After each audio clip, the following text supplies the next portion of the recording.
Everyone? Doesn't seem like the mic is on. No.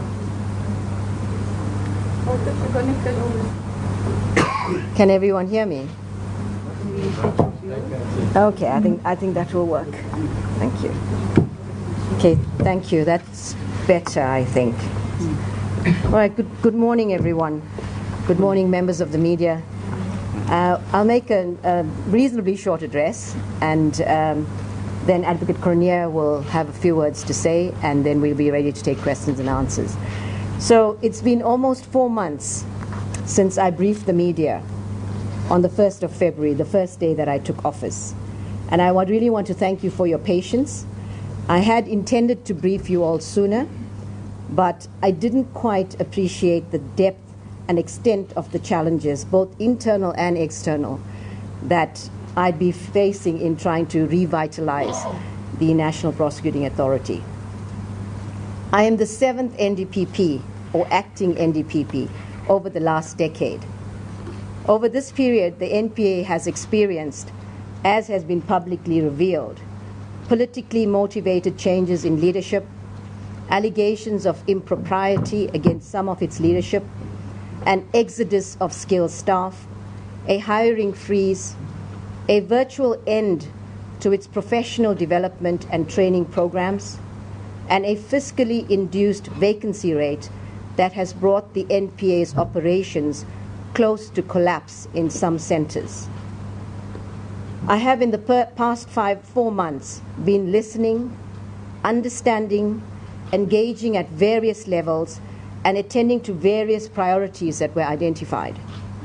And these include, and in no particular order of priority, addressing the NPA leadership crisis.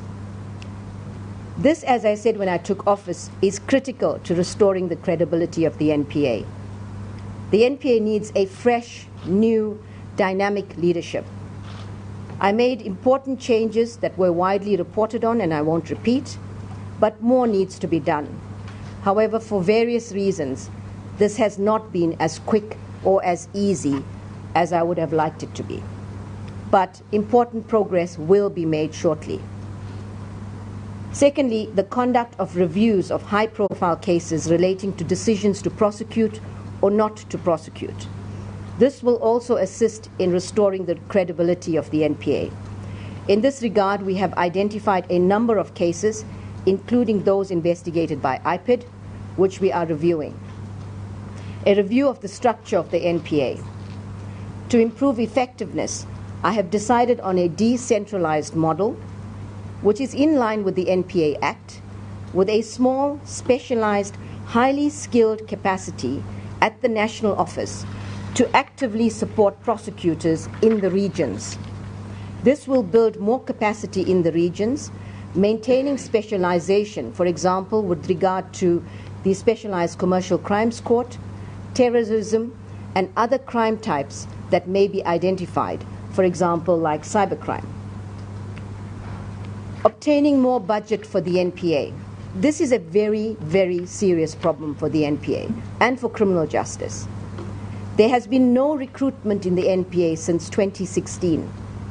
The impact on the delivery of justice and the morale of prosecutors working in extremely challenging conditions is huge. We will not be able to deliver the service that the people deserve and expect, or effectively deal with holding persons accountable for crimes that is outside of the investigating directorate if the situation persists. This is one of the key issues to be discussed with the new Minister of Justice. Managing cases relating to state capture, including the creation of the investigating directorate, has been a key priority, which I will deal with later.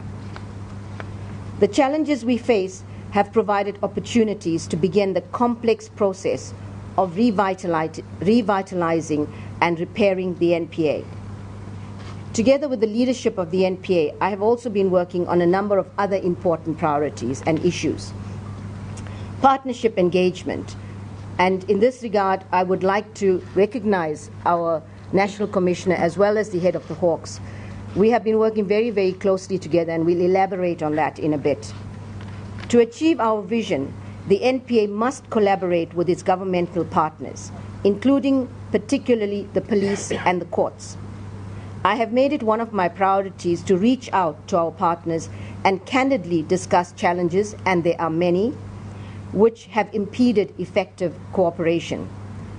I have met with the police commissioner, and we've had an extremely constructive and positive discussion about how to move things forward. I have had several meetings with Lieutenant General Sitoli, the head of the Hawks. We all recognize that there are huge challenges in law enforcement, including in the prosecutions. For example, lack of skills, lack of discipline, corruption, etc. And these all have to be addressed. However, we have been working very closely to address various priority cases. We've also been working with the Financial Intelligence Center, the Special Investigating Unit, and the South African Revenue Service, amongst others. Stakeholder engagement.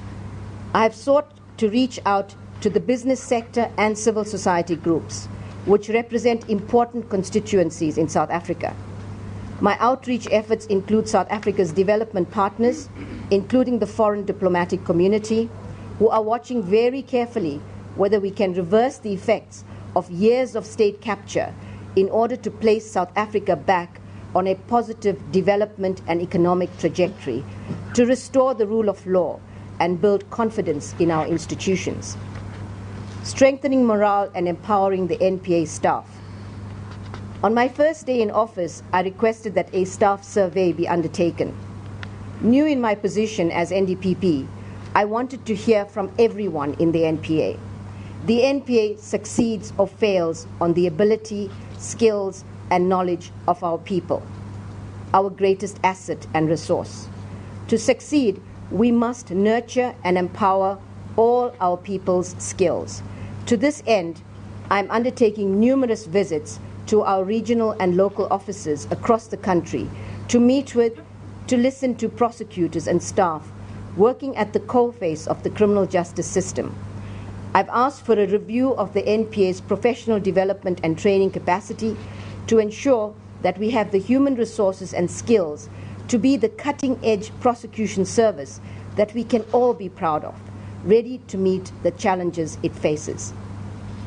Create a strategic support and innovation capacity in the office of the NDPP. My office will draw in skills and resources, including private sector and international experts, to provide capacity to the NDPP's office to focus on longer-term strategic issues, trends and challenges facing the NPA and criminal justice. It will also serve as an innovation hub to new and creative solutions to intractable operational and institutional challenges facing the NPA as well as the criminal justice system. So what is my vision? It isn't really my vision, because listening to the prosecutors, I realized that we all share the same vision, and that is to rebuild and lead a trusted and effective prosecution service that pursues justice for all South Africans through independent, professional, and victim-centered service delivery. This vision depends on 4 key pillars: credibility, independence, professionalism, and accountability. An important role for that the NPA has to fulfill is to undertake effective prosecutions. The country is crying out for this. But the NPA is about much more than only prosecuting cases in court, long after crimes have been committed. The work of the NPA must and will make an effective contribution to the country's socio-economic development. In addition to all the other crime types that the NPA has to focus on, including sexual and gender-based crimes, corruption, as we all know, has become endemic in our society. There is, understandably, tremendous hunger and impatience for justice, and the expectations for immediate arrests are high. The proclamation of the Investigation Directorate is an important step to restoring the rule of law in South Africa. The SABC and the NPA are working closely to ensure that we are able to address the scourge of corruption in our society and in our country at different levels. The Provincial Commissioner has committed his full support and the support of SABC to the work of the Investigating Directorate. And as I said, you can see that both General Labia and the National Commissioner are here. I am pleased to introduce you today to Advocate Hermione Cronje. While many of you will have seen from other media reports that her academic and professional qualifications and past work experience more than qualify her for the position of Investigating Director, I want to assure you that having worked with her in the past when we were both in the NPA in the early 2000s and then again over the past 2 months, I have absolute confidence that she has the temperament, the resolve, and the commitment to make a success of this hugely challenging assignment. She is passionate, astute, and will fiercely defend the rule of law. If anyone can do this job, I know she can. As you know, Advocate Cronje has been working closely with Advocate Johnson, who is also present here, over the past months in getting to grips with what progress is being made within the NPA to hold accountable those implicated in corruption. They will continue to work through which of the cases would be referred to the Investigating Directorate and which cases will remain with the prosecutors, particularly in the Specialized Commercial Crime Unit. It is therefore also vital that outside of the Investigating Directorate, other cases of serious corruption which the NPA will have to deal with, together with the SABC, which are destroying our communities and have eroded public trust in state officials, also receive the necessary attention and resources. The establishment of the Directorate will immensely strengthen the capacity to address corruption. However, I want to caution that complex cases take a while to investigate properly. And as you know, many cases have been neglected for many years, and we cannot fail with the cases that we bring to court. But I am confident that those responsible will be held accountable. We will relentlessly pursue the course of justice and respect for the rule of law, and respect for the rule of law will prevail. And so thank you, ladies and gentlemen. At this point, it gives me pleasure to hand over to Advocate Cronje, who will give you some more detail about the Investigating Directorate and how it will work. Thank you. You want to maybe? Yeah.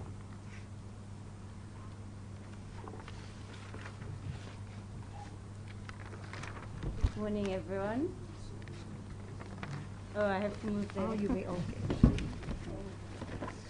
I'm already unseating. I can see that.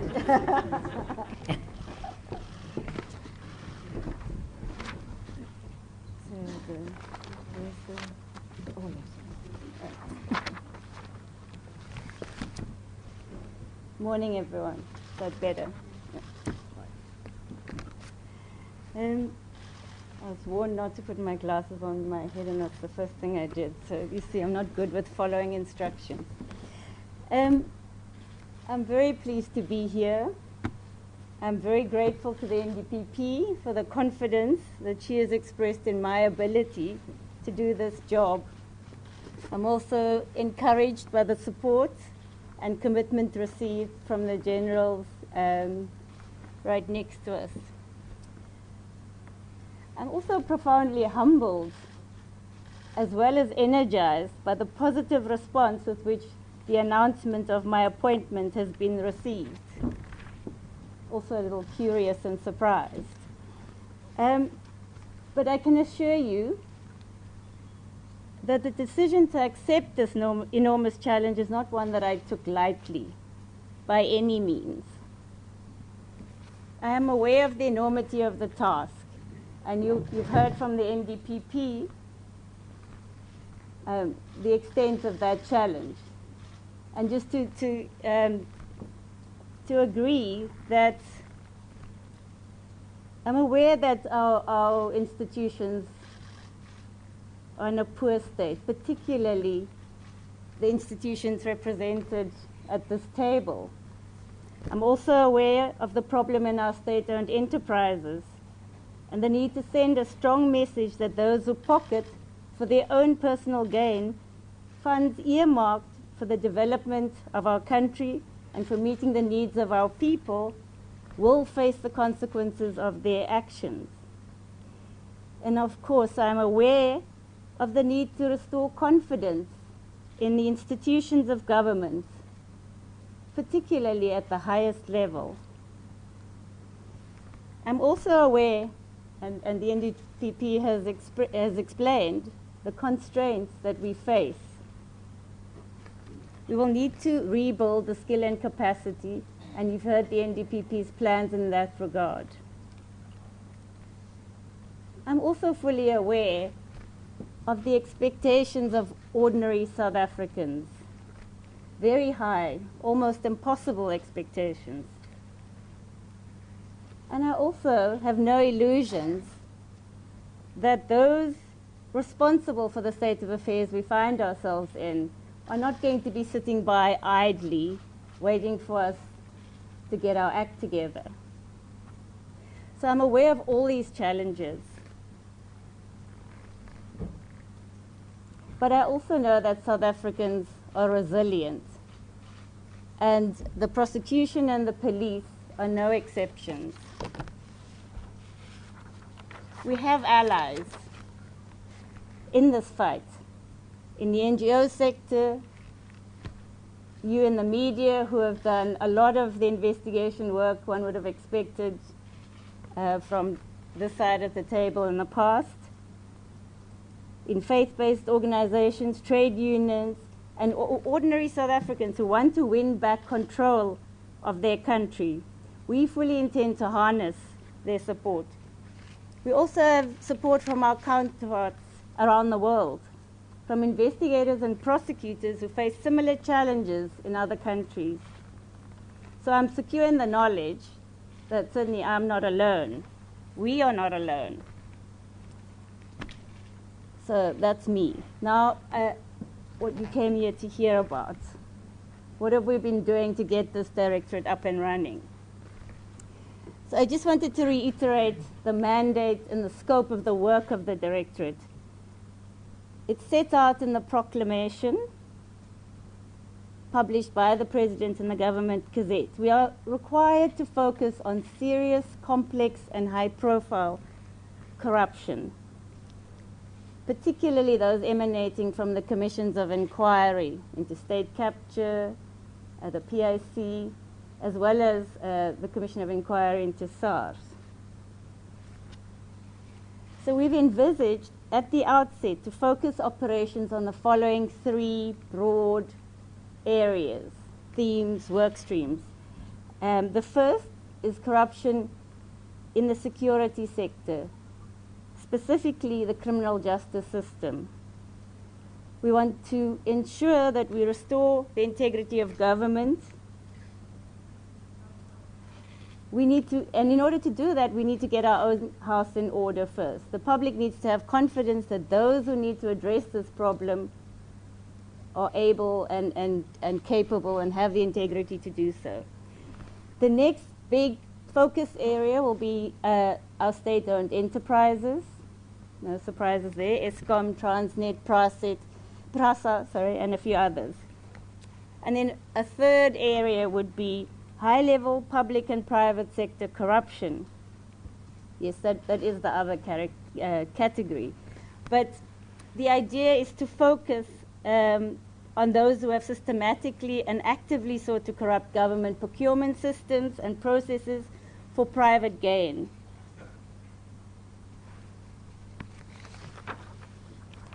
So, our operations. It's envisaged that we will only take on a very small number of cases. So our case selection criteria will ensure that we address those who planned, orchestrated, and instigated the corruption of the system, and those who ultimately derived the benefit of the looting of state coffers.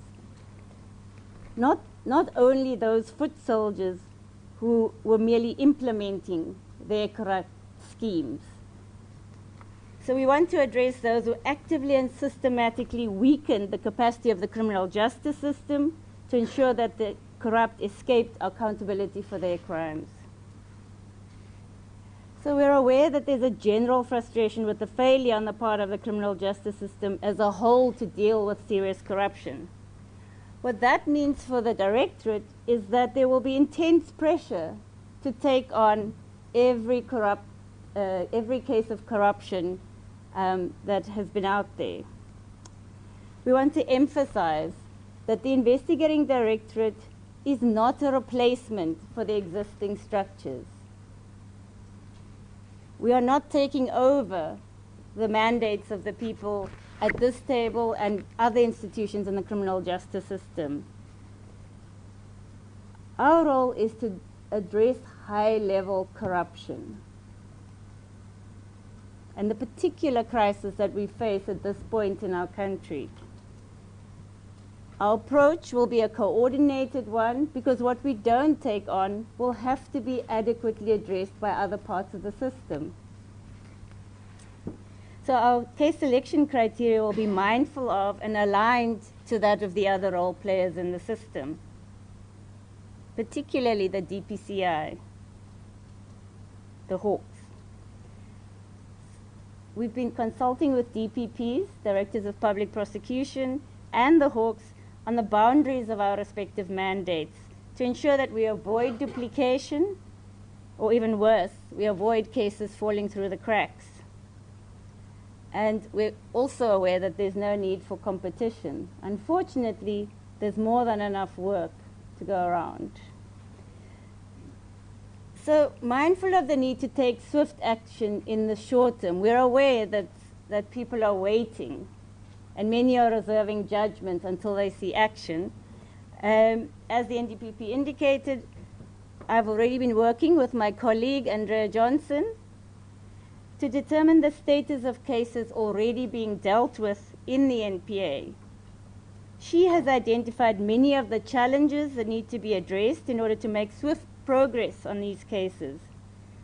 And so for cases that fall within the mandate and that meet our case intake criteria, the immediate focus will be on coordinating, overseeing, and strengthening our capability and our capacity to ensure successful investigation, prosecution, and the recovery of assets. So personnel working on these cases will remain part of these teams, provided they agree to subject themselves to the enhanced integrity screening and vetting and have the skill and capacity to perform at the required level. They will come in to work with the Directorate. So we are in the process of establishing a core operational team, a very small team, to lead the Directorate alongside me. And in that regard, I'm very pleased to be able to say that we have procured the services of Advocate Jeff Budlander, SC, Senior Counsel at the Cape Bar, to provide strategic legal advice on a range of topics relating to preparing these cases for court. We have also secured the return to the NPA of Advocate Tandam Gwengwe, the former operational head of the Scorpions, who was seconded to Swaziland, where he headed up the anti-corruption agency in that country. In addition, we have been working closely with the police, particularly the DPCI, who have made available staff to work with us in the establishment phase. Similarly, colleagues from the Financial Intelligence Center, the Special Investigating Unit, the South African Revenue Services, and the State Security Agency have all pledged their support in ensuring that the Directorate makes it a success of its endeavors. We've also had several engagements, as the NDPP alluded, to the private sector, and particularly with bodies like Business Against Crime, SABRIC, the accounting and the legal profession, to look at innovative and cost-effective ways to access skill and capacity in the private sector rapidly. The responses we've received have been overwhelming.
will therefore need to agree to subject themselves to these enhanced measures.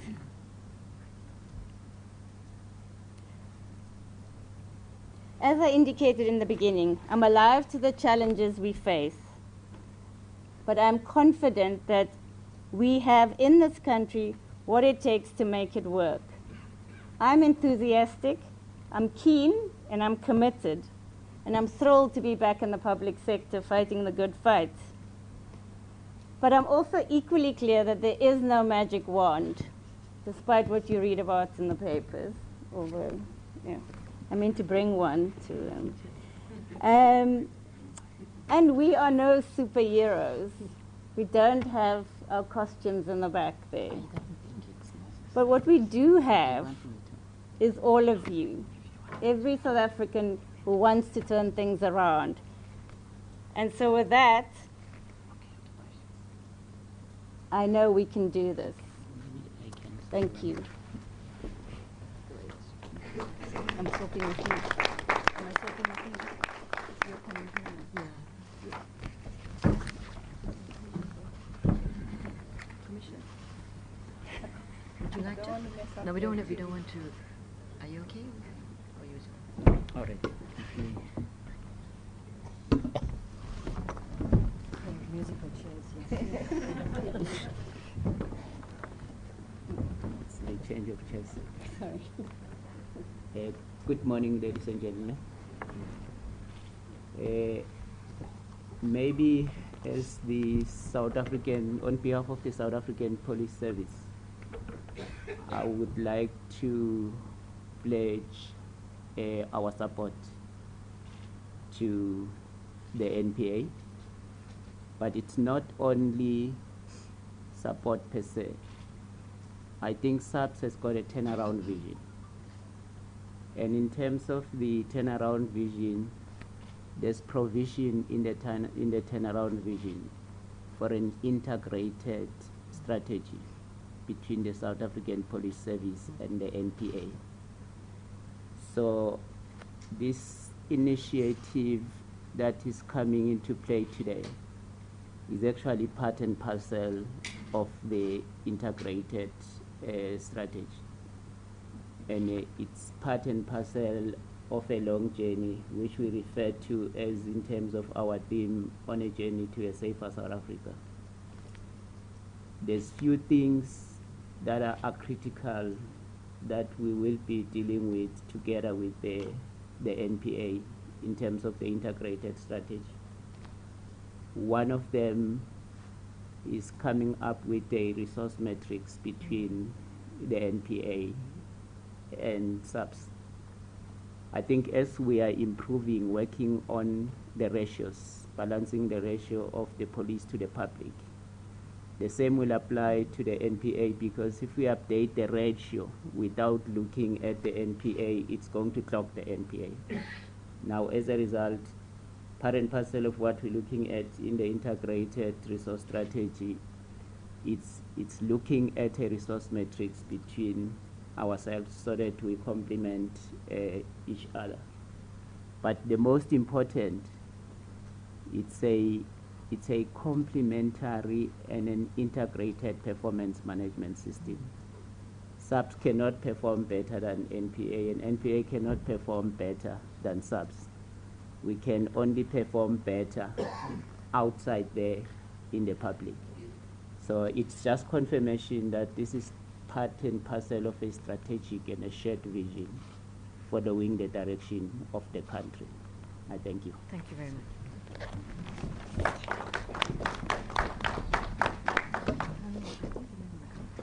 Okay.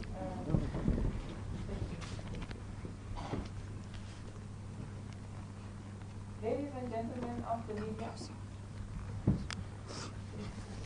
What do you know? I'm not opening up the questions. I want to announce no questions. We're done. Okay, so you know how to do it. Please raise your hand when you're about to speak. You identify yourself and the media house you represent, and tell us to whom you're directing your question. Thank you. Kalisa, I'll take the three at a time. Please. So Kalisa, Mendy,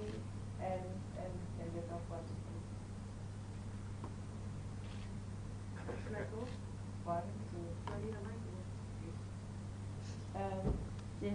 Is there a mic?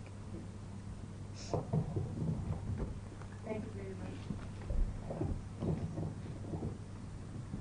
Thank you very much for that. Colin Hansen from the Sunday Times newspaper. I have a series of questions. We'll start with the NDPP advocate. Where are you going to get money from? your plan is heavily dependent on resources. Where are you going to get this money from? Secondly, are you in talks, or are you considering replacing one of your deputies, Nomtoba Jiba, and special directors? What are the talks or the considerations around that particular issue? Advocate Cronje, will you or can you announce the first cases that you've isolated? Can you tell us? And also, are you going to announce it on an ad hoc basis which cases that you particularly are going to investigate? And then what determines who is sort of the masterminds in the cases that you're going to sort of consider? And how are you going to guard against the same accusation that was leveled against the Scorpions, in that you were that there is some sort of vendetta or political motive that sort of dictates why some cases are pursued over others? Moving on to the other members of the panel, to the Hawks head, General Libya. I understand that this may not be the time, but I just really want to know what is the case or the situation with a member of your team, Major General Zinhle Minopi, who was referred to as the first sort of victim of state capture, and particularly what General Advocate Cronje says about the integrity of the criminal justice system being weakened. So what is the status of Major General Zinhle Minopi, an issue in your office? Thank you very much. Thank you very much. The first, you're taking three. Sorry. Thank you. Mandy Wiener from News 24, and welcome and congratulations. Firstly, just regarding your strategy around competency, which you rightly acknowledge is going to be a huge issue for you. Your idea of going out and looking to the private sector and to other organizations is obviously going to be very expensive. Are you expecting the country's private sector and corporates to perhaps support you in this endeavor? Are you hoping that they will second people to you for free, essentially? Or what is your strategy around that? And is there a call on the private sector to help you out here, to rebuild? And then I understand that obviously for political reasons the generals are sitting next to you. But would you have preferred, and do you think it would have helped the public confidence if you had a Scorpions type unit within the NPA rather than an investigating directorate, which obviously sees you relying on the Hawks and the police investigators? Would you have preferred that troika type approach? And then just lastly, what is your relationship like with the investigators at the state capture inquiry? And what is happening around the Bosasa case there? Are you concerned that if you prosecute now in relation to the state capture inquiry, that it could put off people going to the inquiry to testify while that inquiry is ongoing? Thank you. Okay. Well, my two colleagues have taken two of my questions, so that's going to be easy. My name is Peter de Tooy, also from News 24. Advocate Batohi, my first question to you. You've spoken about restoring integrity in institutions, the integrity of the National Prosecuting Authority.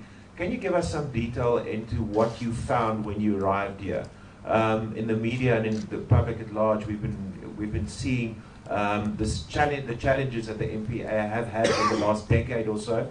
It's been difficult to get proper insight into what the status of the NPA and the state of the NPA was. Can you give us some insight? And then a short one, and adding on to my colleague's Advocate Cronje, how close are we to seeing the first state capture related case go to court? As you rightly said, there is an insatiable thirst for justice. So can you give us some time frames? Thank you. Okay. That's the first round. Okay, I'm not sure how we're going to do this with moving around the microphone. But the first ones, where's the money going to come from? Advocate Cronje has a little more detail about the budget, but as far as the investigating directorate is concerned, we have assurances, and we know that Treasury will make the money available to us. So you can maybe say a little bit more about that, but as far as the directorate is concerned, I have no doubt that it will be properly funded. It will receive the money that it needs to do its work. As far as the rest of the NPA is concerned, that is more of a battle. And it's really important for me to stress what Advocate Cronje said, that the directorate will only deal with a small number of cases. But the number of corruption cases out there is massive. I mean, we have seen almost endemic levels of corruption. So we really need to capacitate the rest of the NPA as well as the Hawks, because a large proportion of that will be dealt with in the SCCU and with the Hawks. And so if the NPA doesn't receive the resources for us to be able to address the massive amount of corruption out there, we're going to be failing our country. And so it's hugely important. Part of my key, or my first tasks when the new minister is appointed, is to really look at how we could access more money for the NPA more generally, so that we can address the scourge of corruption, as well as other crimes. Corruption is not the only crime facing our country, but I know it's hugely important for the country to move forward, that we actually deal with corruption effectively. But there's a whole range of other crimes that the NPA needs to deal with effectively. And so if we really want to give justice to victims across, all victims that are, victims of crime, that we need to better resource the NPA. And that is a huge problem for the NPA at this point. So hopefully we'll be able to, hopefully there's light at the end of the tunnel in that regard. And then the question about the previous Deputy National Director of Public Prosecutions and Advocate Jipa and Advocate Morebi. As you know, the matter is currently before Parliament, and so once I'm aware of what the final outcome of that is, I will be able to make decisions with regard to possible replacements. Thank you.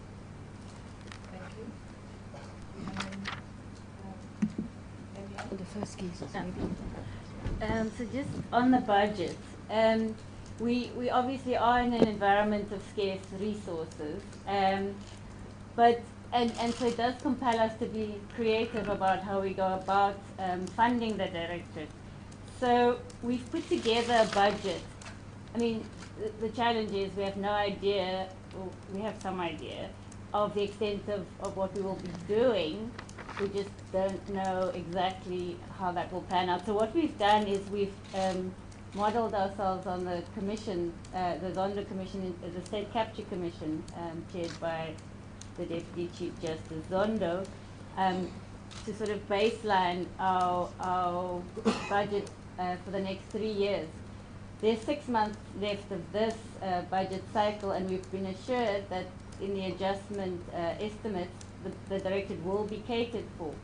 But it's also a question of the ability to spend that money speedily that we need to look at. So the Act very much envisages secondments and short-term contracts being the order of the day, and it's how we go about procuring that skill.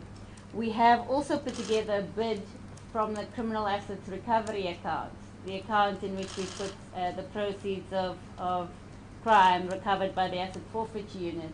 And there's a healthy balance in that account, and we have applied for a fair chunk of that money, and feel very confident that we have a very strong proposal to be allocated that money. The bulk of that money is for non-recurring expenditure, so we can spend it on skills, forensic skills, private sector forensic, and legal skills, which is what we intend to do. First cases. The first cases. So I don't think we'll be announcing in advance who we will be swooping on initially. But what I can tell you is, as I've said, we've sat with Advocate Johnson and we've looked through the cases already in the system. And many of them are well advanced. What we need to do is ensure that we understand the full picture. That before we proceed, although we won't initially proceed against what has been referred to as the masterminds, we want to know that we have a reasonable understanding of who that is and how we will address those people. So what the role we're going to play in relation to those cases that we have already identified as cases that are closest to court readiness is to put them through a process of sort of peer review to ensure that they are as ready as we've been led to believe. Who determines who the masterminds are? The evidence will determine who the masterminds are, but what often happens in cases is we are either too overwhelmed by the vastness of the scheme and where ultimately the tentacles reach, that we are paralyzed to act against those that there is a relatively strong case against. So our sense is that we want to act against those where the case is already fairly solid, but we want to, at the same time, develop our capacity and understanding, as I said. So it's a balancing act that we will be figuring out as we go along, but our commitment ultimately is that unless we're having an impact at the very top, we're not really going to be solving the problem. So that's why we will spend far more energy and focus on that. And that's something the criminal justice system struggles with around the world. There's a struggle to work on the cases that take long, that are hard. And so that's why I don't think you will expect to hear from us every other week. But when we do act, you ought to have the confidence that we are getting at the root of the problem. Private sector funding. So it's related to just thinking about the budget. We have been inundated with Tumamina offers of assistance, and on an individual level, but also institutions like the bar, like the SABC, the Banking Council, have come and have put on the table ways, creative ways in which they think we can address the problem. So that is why I am particularly encouraged that we are not alone. There have been so many offers of assistance that the challenge is, trying to use all of them as efficiently and as quickly as everyone is excited to give it. So what your question was, is this a call to the private sector? It is, but we have also resolved to make the call more formally. So there will be communication in the next few weeks about exactly the logistics around how we will procure private sector skills. But obviously, the cheaper the better, but we won't compromise on quality. And obviously, there's also the vetting requirements, because we anticipate that offers will come from all quarters, not just those with a genuine intention to assist. The question about the scorpions, I don't know if we're just passing that. That's our past. That's in the past. No, I think, look, there's one or two things. Sorry, it's just on guarding against. There was a question about, when against, like the scorpions were attacked, and political motives, etc. That's going to happen. It's definitely going to happen. We are going to be accused of pursuing persons for political and other motives, and we expect that, we will personally be attacked as well for various reasons. And we hope that when that does happen, that civil society and those that want to fight the good fight will be behind us to ensure that we actually do hold people accountable, irrespective. Because this has got nothing to do with any agendas. It's all about the evidence, and it's all about solving the massive corruption problem that we have in South Africa. As far as the Would we have preferred a Scorpion type? To be honest, the powers that this directorate is going to have is very similar to what the Scorpions had. So as far as the powers that are concerned that the director would have, is very similar. But I think we actually need to work closely with our partners in the police, and we certainly don't want to be in a position where we have those turf wars that existed between SAPS and the police. So I think in as much as we have to deal with getting the right people, and we need to ensure that the vetting and other processes that we put in place to ensure that we have people that are not corrupt that come into the space. I'm actually really looking forward to dealing with our partners in law enforcement, because remember, this is not a permanent solution. This is, as what the commissioner has called, it's a project. It's a temporary project for us to deal with a crisis that the country is facing. And so moving forward, SAPS and the NPA need to take lessons from this and to ensure that we can mainstream, the good lessons that we take from this project to ensure corruption is not going to end, and all the other crimes, hopefully we will be able to have better impact. But law enforcement and NPA need to be able to deal with this effectively. So I'm very pleased with the current structure as far as this is concerned. And then I'm just checking if there are any other questions for me before I hand over. What did I find at the NPA when I arrived? Why do you ask such difficult questions? I've been waiting for a decade. Well, you've heard a lot about it. The commissions of inquiry have actually helped me in that regard. But all I can say is that I found huge challenges. I can safely say I think it was worse than I expected, but also very committed and dedicated staff. And I want to say that to start off with, there is an absolute groundswell of good, dedicated prosecutors just wanting to do their jobs better and working under very difficult conditions. And the problems with credibility in the NPA were largely one of leadership at different levels. And that is, I'm trying to reflect on some of the things that have really, as a prosecutor, I've thought, I couldn't imagine that things could have happened in the NPA. When we are the defenders of the Constitution, we need to uphold the values in the Constitution. And that is why we do what we do, is to ensure that justice wins. And so when I've been talking to a number of people, and when I look at certain cases and I look at what some of the staff have been telling me here about what went on here, there were persecution of certain prosecutors as well. And so, those that wanted to fight the good fight had a really hard time. And so, I think it was hugely disappointing that as defenders of the prosecution, defenders of the Constitution, that the NPA could have, I look at some of the decisions and I think, how could we have taken these decisions? And we're reviewing many of those. And so I think it was a very disappointing experience for me, because I feel in many ways we failed the people of South Africa, and law enforcement generally did. But as I said when I started off, there's a lot of very, very good people in the NPA, and I'm sure that share the vision of a new NPA.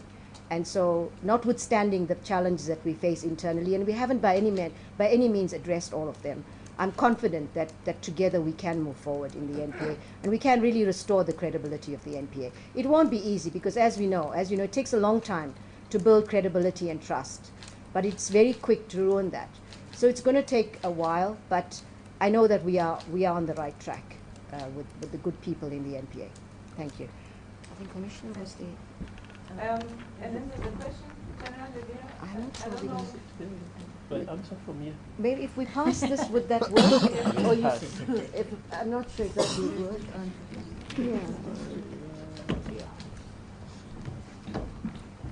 Thank you very much. Good morning to everybody. The question that has been directed to me is regarding one of my generals, Major General Monono, as to whether she is still in the office, the status thereof. You shall have observed initially when the issues were raised in the State Commission that we went back to the South African Police Service discipline regulations. We instituted an investigation, and to ensure that we also give an opportunity, we suspended. As the regulation requires that this suspension need to be for a specific period, that is what we have complied with. In terms of the discipline regulations, after completion of the departmental investigation, we decided to charge her departmentally. The process of discipline one departmentally, although it's not the same as in criminal court, it's more or less in the same direction. Advocates were appointed to preside over. The others were representing the employer who took the matter forward. So the hearing took place. Those who made allegation in the state commission testified before this disciplinary panel. The employer closed its case, and then it was for the employee to present the case. Unfortunately, the employee is unwell, is at this moment in a hospital. We wish her a speedy recovery. So the process is going on. So that is the current status. She is in the office. She has been assigned other responsibilities other than to do the anti-corruption investigation. In that space, we have appointed another Major General to be acting until such time that the matter is disposed of. Thank you. Thank you very much. Sorry, the last one on the last one on our relationship with the State Capture Commission and BOSASA quickly. We've been working quite closely with the State Capture Commission. The volume of information at the Commission has been mind-boggling. And so we've been working with them on the capacity to analyze and interrogate the data that they have. We've also agreed to work more closely on witnesses that are testifying to make sure that if there are witnesses that we intend to use in criminal cases, that we share that information and plan and strategize accordingly. So we are working very closely. The NDPP has appointed 2 people in the NPA more broadly, but we have also, in addition, been engaging with the NPA. And I just wanted to say on Mandy's question about the Scorpions, because you mentioned specifically the Troika principle. What the Directorate does have that is was unique to the Scorpions and isn't really replicated elsewhere in the system is that we have under one roof analysis, investigation, and prosecution skill and capacity under single line of command almost. So, and as far as I'm concerned, that was the great strength of the Scorpions. But on the question on BOSASA, BOSASA and probably even Estina, these are cases that have already been before courts. And so they are higher up on the priority list to ensure that we address whatever the outstanding issues were and that we move speedily on those cases. But that's all that I think we want to say at this stage about specific cases. That we have a strategy to prioritize, we have a short-term strategy and a long-term strategy, and you'll have to judge us by actions. Yeah. Okay. Before we move to the next round, I just want to announce that the National Commissioner is here away. We are preparing all of the day. There's the inauguration of the President tomorrow, and he's very central in the management of logistics and everything. So he's going to need to be excused. And so maybe if there are 2 questions, this is already answered one, 2 questions are directed to the National Commissioner so that then we can be excused. I mean, we're really grateful that he actually took time away from where he was supposed to, because that's where he was supposed to be the whole day. So 2 Just for the National Commissioner, 2 questions, and then we will let the National Commissioner go. It's also good if there are none, because then the National Commissioner can be very...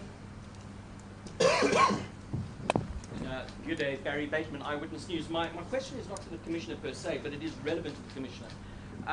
Advocate, you were talking about working closely with your counterparts in the criminal justice sector, taking on cases that are already established, working with IPID, and then you talked about you're not going to get into this situation of a turf war between infighting and so on. But I'm already identifying a conflict of interest on the panel sitting here, in that the General himself is the subject of an investigation by IPID in a very serious matter involving tender fraud of the procurement related to, I think it was a crime intelligence matter. So already you're sitting with somebody at a high level within the organization. How do you anticipate dealing with this particular difficulty, considering you're sitting with a suspect of an IPID investigation at this table? I think I will take that first. I think all I can say to everyone, from the President downwards, if we get evidence, you'll be prosecuted. But in the meantime, we need to do a job together. And just to add, the state of affairs in the criminal justice system is as I go around looking for people to work with, every time I mention a name, eyebrows get raised and I get warned that, oh, you have to be careful about that person. So it's virtually impossible to go on the gossip, rumor, and speculation that is out there. What the National Director has, the assurance she has given is that if there's evidence, we will deal with you, we will address you. And we have the space, the independence to do our job. So unfortunately for the Commissioner, if the evidence points to his culpability, he will be dealt with. But I can't say that I'm at that point by any stretch of the imagination. Okay. National Commissioner, we appreciate your time. I don't know if you have a comment to make before you leave. Thank you very much. Thank you. Thank you very much. Thank you. Thank you for that. Thank you very much. Thank you. Thank you. How do you do that thing coming in?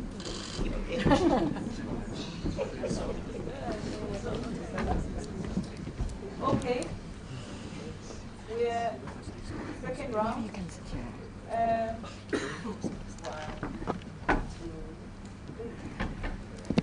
Okay, fourth one where there was another. Okay, then there's 4. You're 1, 2, 3, 4. Okay.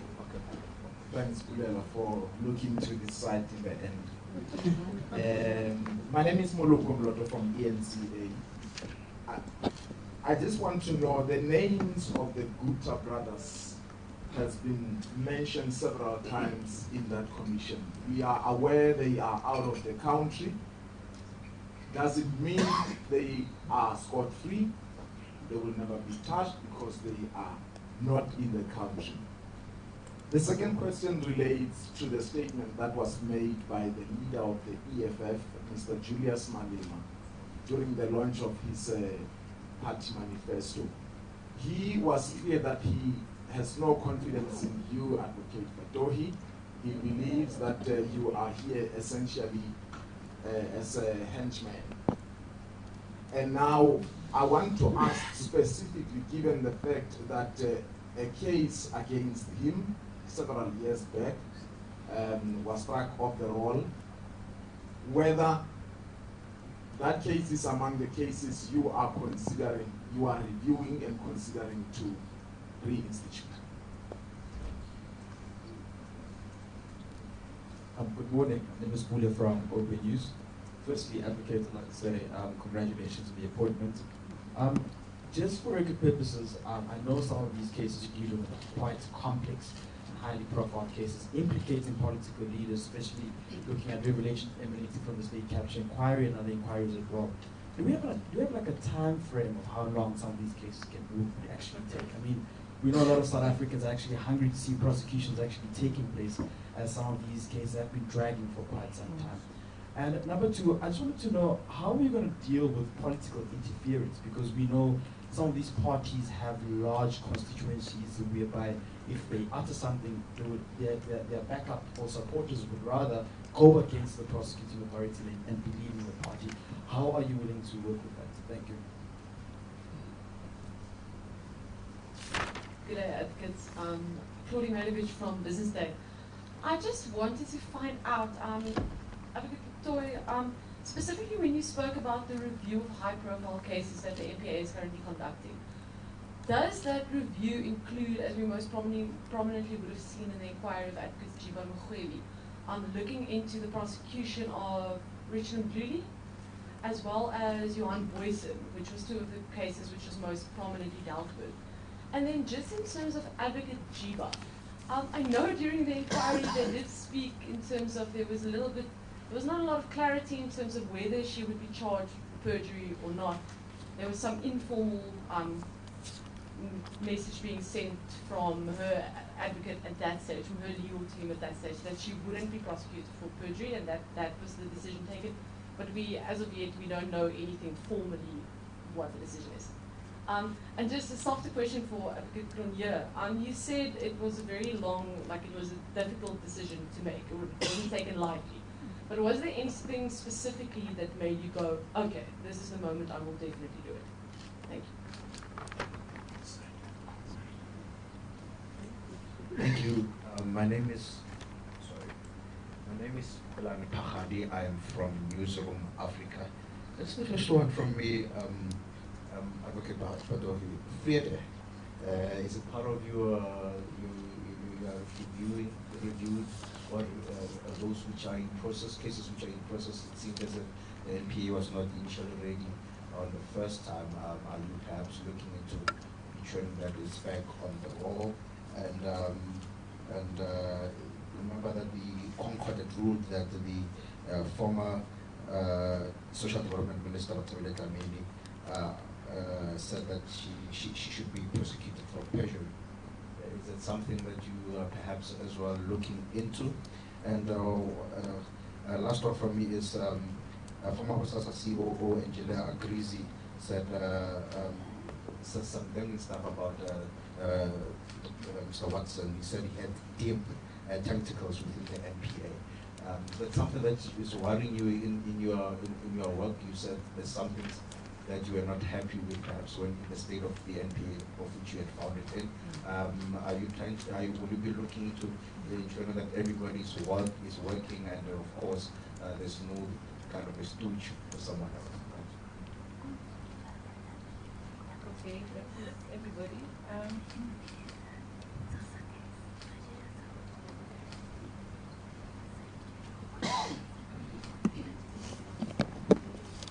Really? Taken? The Guptas, maybe you want to deal with that one first. The question is, are they gone? Okay, are we? You want to deal with that first? The question was, the Guptas are out of the country, does that mean they escape liability? So, I spent the last 5 or 6 years working for the Stolen Assets Recovery Initiative, which is a joint initiative between the World Bank and the UNODC. And I worked in countries like Tanzania, Nigeria, Sri Lanka, Ukraine, and the main job is to recover the proceeds of crime. So that's certainly a big area of work that I'm very excited to be doing. And also, this is not in relation to the Guptas specifically. Anyone who tries to evade justice by just fleeing our borders, the international community has made unbelievable steps in working together to ensure that there is accountability.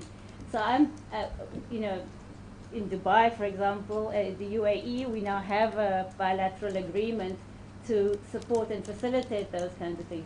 So, as I've said in the past at numerous fora, and it relates to the last question of what made me come back, is we have amongst the most progressive, most advanced legislation in this country, in the world. We just need to be using the legislation. So we just need to step up to the plate. So we certainly plan to use all the tools at our disposal to address those that need to be addressed. And the Frida Dairy Farm, I think I already alluded to, that is a case that has already made it onto the court roll. And in our prioritization, we have looked at cases that are already in court to address what were the problems and try to resolve them. So certainly that one is on the list. Time frame for cases. The time frame for cases, that is quite a tricky one, because you look at cases like Frida Dairy, and it was a case where prosecutors decided this case is ready, let's go. And even now in the review, the more you look at it and the more you talk to the Commission and its sources, the more things expand. So it's about how to tackle the elephant, and we're deciding to take bite-sized chunks, but I think prosecutors will all be having their jaws dropped if I committed to a time frame within which we will be ready. But I assure you that we are not unaware of the expectations and are not ignoring the need to act swiftly. And I'll just add to that, you know, they say when you go after the king, you're going to make sure you kill him. And basically it means you're going to have a watertight case, you know. We will be attacked, not just the evidence, but from various avenues, from various, you know, and quarters. And, you know, at the end of the day, we have to make sure that we don't rush with cases, that we do bear in mind the expectations of the country, but also that we have solid cases. And so that is really, really important. But at the same time, we are aware we need to demonstrate that the wheels of justice are turning. And so we will be looking, you know, at various other cases, but, you know, people have to understand that, you know, these cases, we cannot go to court and have another Estina Dairy debacle where cases are withdrawn because, you know, we haven't properly investigated it. So it's really important. So to understand that some of these key cases that people are waiting for accountability might take a bit longer than people would like to, but at least we must get it right. The other questions on politicians having expressed no confidence in me, as I've said, you know, opinions will abound, and people will say good things today and bad things today, tomorrow, or vice versa. And my view is that I don't really care about what people say, because there'll be opinions. I say to Bulalwa, I don't want to know what's going on in Twitter. I know what I have to do. That's the focus, not I mean, that sounds a bit too arrogant. We know what we need to do as the NPA, and I know what as a leader I need to do. So that's our goal. There will be whisperings and there will be all kinds of allegations, but we have to ignore that and ensure that we are pursuing justice. And so, you know, and hopefully when the allegations become too bad, that we will have people out there that will be supporting the NPA, because they know we are fighting the good fight. Cases being reviewed. We have, yes, we are certainly looking at those cases involving the politicians that have been mentioned. We're reviewing the cases of all the names that have been mentioned. Business Day, yes, to your questions as well. The perjury matter, we're waiting for the outcome of the parliamentary process, and then a decision will be made in that case. And how are we going to, oh, yeah, the tentacles are deep in the NPA. Well,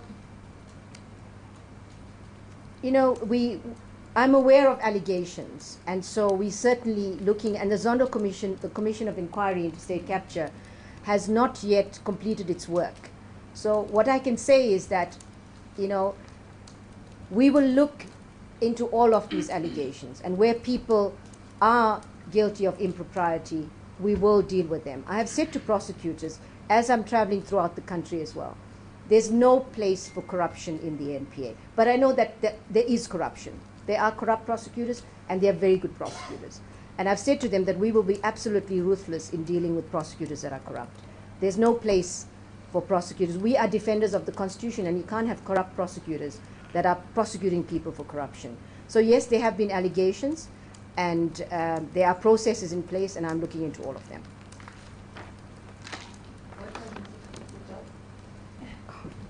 What convinced me to take the job is I left very reluctantly. Like me. But outside, I was living a very comfortable life, and thought, who needs this kind of stress and trouble? I think what persuaded me is I sat the NDPP down and said, okay, I need to wrap up now the support I've been giving you in the last few months. And I realized I won't be involved anymore. I won't be able to be in there and make this happen. And I thought, I'm in. So if anything, it was the fear that I won't get to do what I now get to do. Thank you very much. The last round was, we have to work on those cases. Yes. So this will be the last round, and it's Mandy and yes, will you please identify yourself? Number 3. And we're closing it, please. Sorry, I'm banging this drum about competency. So, General Olivia, if I can ask you, it applies to both of you really, but there has been a bleeding of resources to the private sector. My understanding is there are no longer forensic accountants that are working at the Hawks. I'm trying to get my head around the strategy of going to the private sector or relying on kind of short-term contracts. What is the long-term strategy to rebuild these institutions specifically? How are you going to get young people back in? How are you going to get experienced people? All of those investigators that have gone to audit firms or to law firms. What is the strategy around that, and how are we going to build competency long term? And if you could maybe just elaborate more on the day-to-day functioning of this investigative directorate.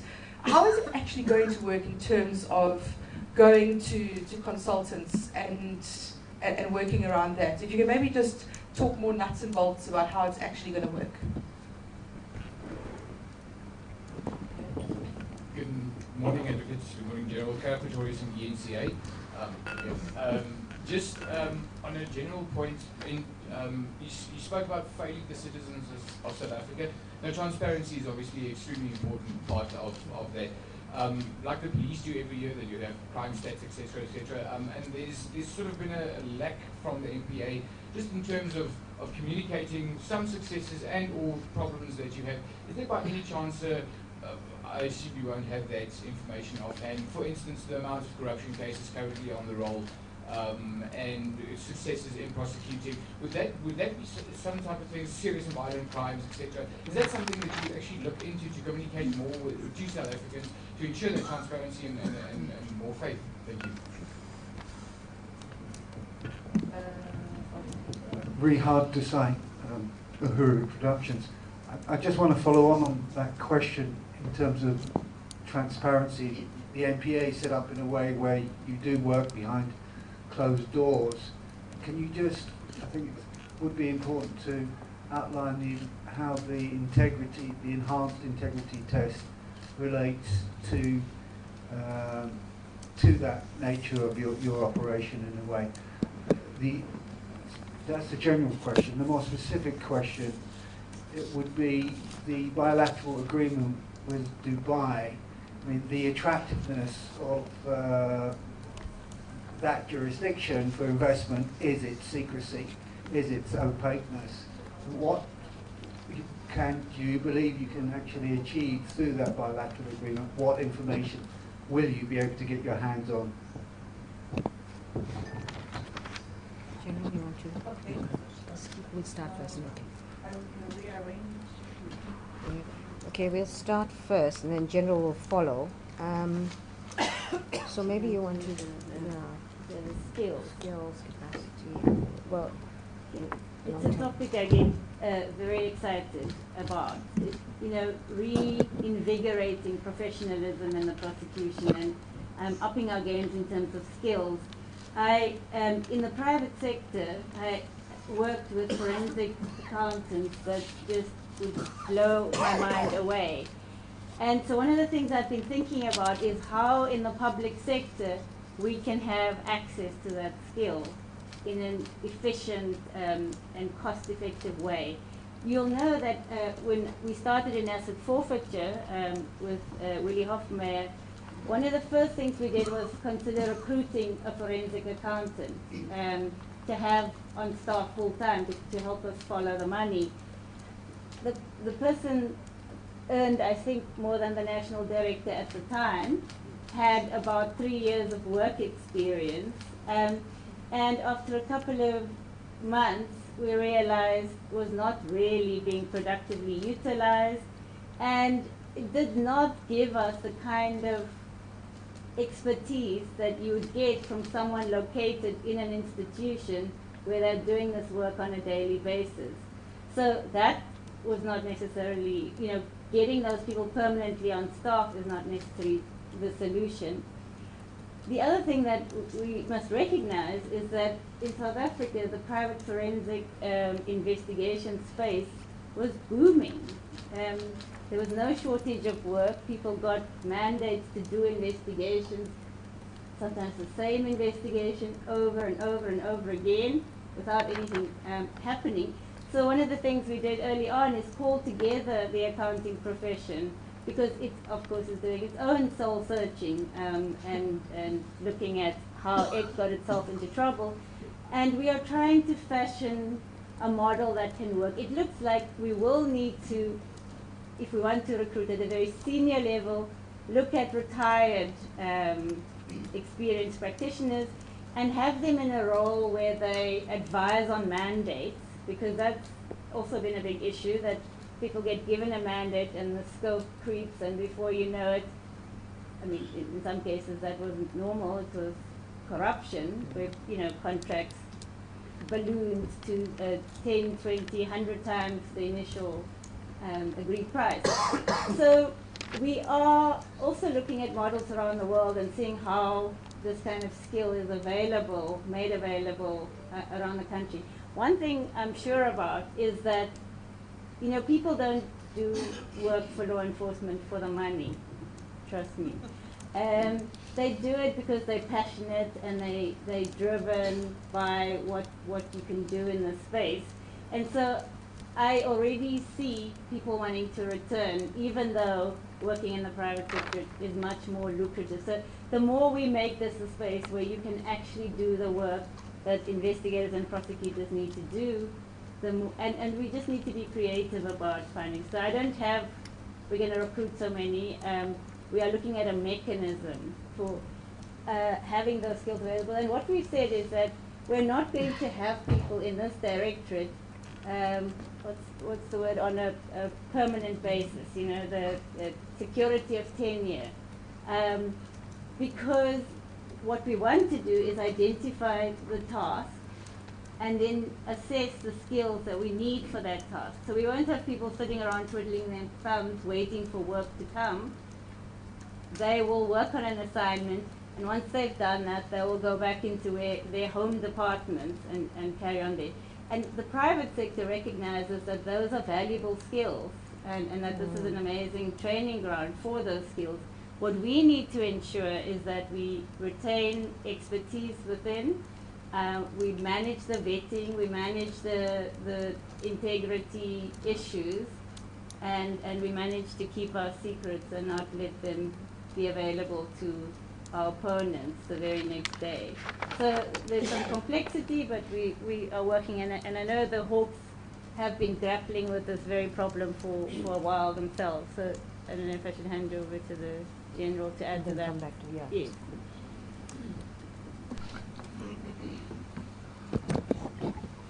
Thank you very much. The question of bleeding resources in the DPCI and what is the long-term strategy. Indeed, we have analyzed the situation in the DPCI, You will recall that in some spaces we have indicated that we lost a number of people who were trained in this environment, and no less than 100 were lost since 2015. And some of them we have already recruited them back into the DPCI. Also, there is another element of secondment, which is how we capacitate on a temporary basis. We have, as we speak, seconded 38 members from the greater SAPS to assist in the capacity. But we have also conducted a work study to say that is the structure that we have in the DPCI designed to match the crime situation in the country. And that work study, I think that is almost finalized. We are just now consulting the last minister in terms of the act, because the act prescribes who are the ministers that need to be consulted when you deal with this. We believe that by next month we shall have finalized knowing precisely how many we need. Among those that we have is again the post of forensic accountants. In the past, those posts were advertised, and as my colleague is saying, we couldn't attract the people at that level of brigadier. Is very high in our space, but to attract chartered accountants and the like, forensic accountants, is not. But we are still going to do that one. And again, it has been indicated that we normally make use of those in the field of forensic accounting, because it's a matter of giving them a mandate that in this specific one we need a chartered accountant. It's not all the cases that you need chartered accountant. So that is how we are dealing with the strategy of long-term capacitating ourselves with regard to various areas, including the chartered accountant space. Thank you. Thank you. So the sad reality about corruption, it's not just about the money that has left the country, it's about the money it's costing us to hold people to account. And these investigations are incredibly expensive. So that's just another ripple effect of corruption. On the transparency issue, yes, you know, we need to look at, you're right, now that I come to think of it, I don't think the NPA has been releasing any statistics publicly. What I can say to you is that the number of really serious, complex corruption cases that were dealt with last year, I could probably count on my one hand. There have been cases that have been dealt with, you know, and I don't even think there have been any person that's gone to prison for corruption. I think there was one case recently where there was a prison sentence. I'm talking about your high-level complex corruption cases. So clearly, you know, we need to relook at an overarching NPA strategy. The Directorate is one part of dealing with corruption, but there's massive amount of corruption. And so we will internally, I agree with you, part of the vision of the new NPA, if you look at, you know, in fact, we are having a strategy planning session next week with the senior managers of the NPA, which is, I think, happening for the first time in maybe more than 5 years. But it's about us reinvigorating ourselves and moving together as one PA. And one of the pillars of the new vision is transparency. And we really need to unpack that, look at what does it actually mean to be a transparent NPA. And so we do need to give, you know, certain decisions for reasons for certain decisions and all kinds of things. But yes, and that will build confidence and trust. But as I've said, and as Hermione just mentioned, you know, we could sit here and say all kinds of things. At the end of the day, we would be judged on what we do by the actions of the NPA. And but certainly that transparency is one of the key pillars. And we will look at what a transparent NPA looks like and what we need to do to ensure that we could actually give effect to that.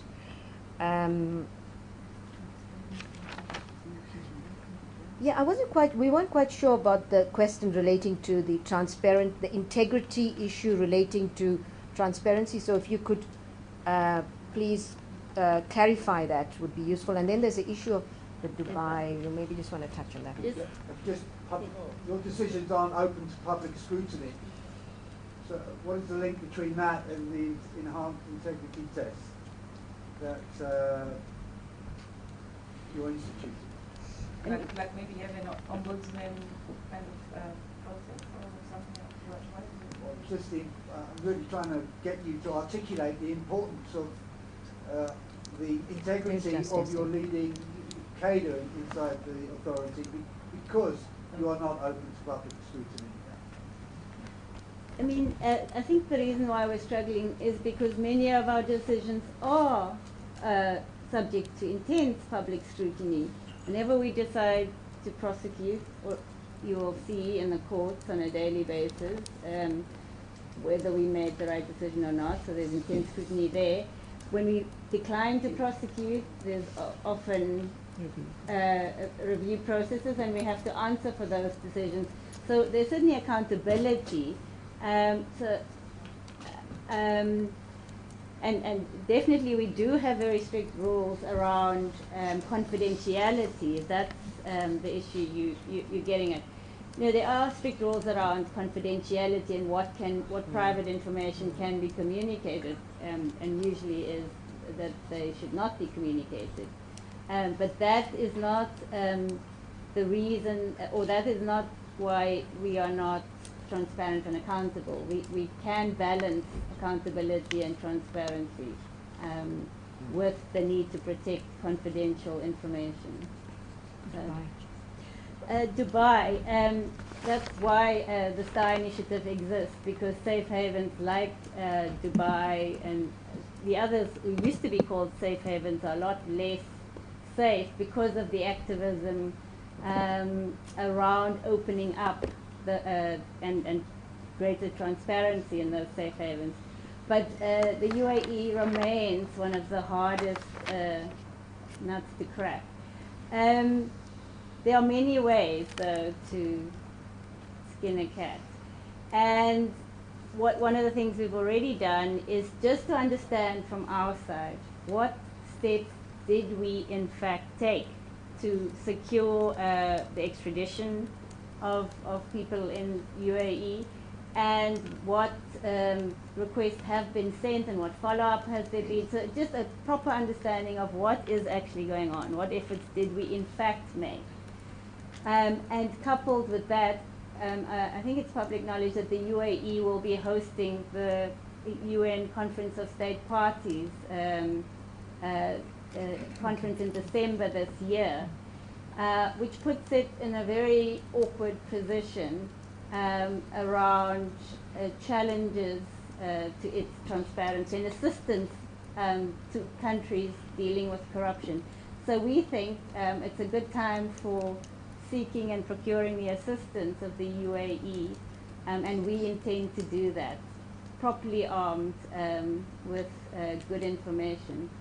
So, but that said, even countries like the US and the UK, who have great leverage, they struggle, and we have had to become adept at finding ways around the problem.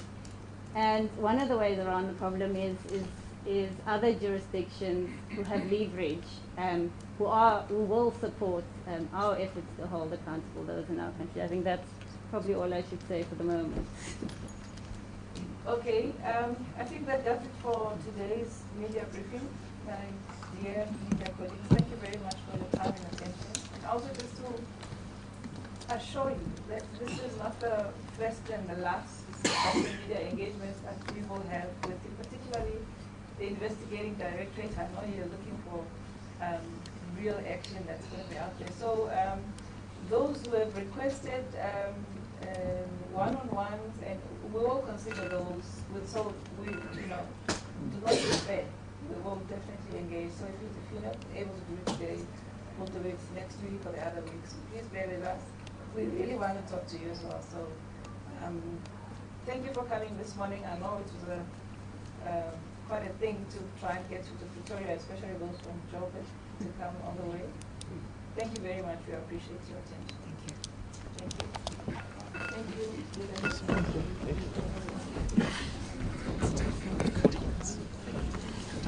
Thank you. Thank you very much. Thank